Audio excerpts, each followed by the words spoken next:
Hello dear student, 2023 বহুত এটা easy question আছে সোয়া কোশ্চেনটো কি কইছে যে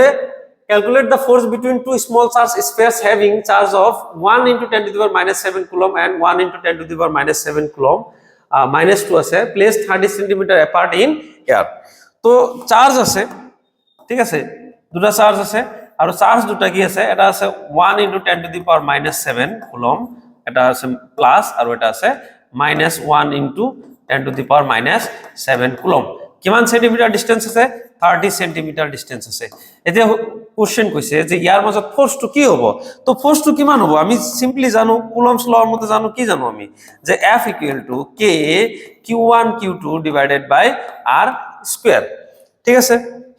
তো F = K মানে কি K মানে 1/4 পাই এপসাইলন নট তার ভ্যালু কিমান হয় 9 * 10 টু দি পাওয়ার 9 আচ্ছা q1 এর ভ্যালু কিমান আছে q1 এর value 1 * 10 to the power -7 are q2 এর ভ্যালু মাইনাস আছে এটু কি হবে -2 আমি লিখিব না লাগে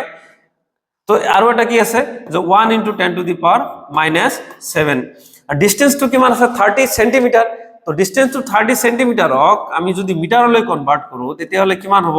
তো 30 * 10 টু দি পাওয়ার -2 মিটার তো আমি এটু লিখিম 30 * 10 to the power -2 whole square ঠিক আছে তো আলটিমেটলি আমি ইয়াতে কি পাই যাম যে F = পাম সো 9 * 10 টু দি পাওয়ার 9 ঠিক আছে এটু 10 to the power 7 are ইফালো 10 to the power 7 আছে তো 10 টু দি পাওয়ার মাইনাস কি হবে 14 মাইনাস হবে ডিভাইডেড বাই 30 স্কয়ার হলে কিমান হবে 900 * 10 টু দি পাওয়ার কিমান হবে -4 আহিব তো F = আহিব 9 * 10 to the power 9 * 10 to the power -4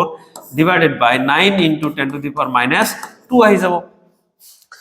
-2 কি হবে সো এটু দুটা জিরো প্লাস আছে এই কারণে -2 কমি গৈছে ঠিক আছে তো এটু 9 আর এটু 9 কি হবে ক্যান্সেল হবে তো এটু 14 হবে সো এটু হবে তোমার যায় কেনে 10 to the power 9 plus 9 -14 plus 2 ঠিক আছে আলটিমেটলি হবে এটু 1 আমি মাল্টিপ্লাই করে দিম 1 * 10 টু দি পাওয়ার কিমান আহি যাব 2 সো -5 প্লাস 2 আলটিমেটলি F = আহিব 1 * 10 টু দি পাওয়ার -3 নিউটন এটু হবে আমার দুটা ফোর্স আর এইখিনিতে তুমি 2 মার্ক পাই গলা okay thank you please like share and subscribe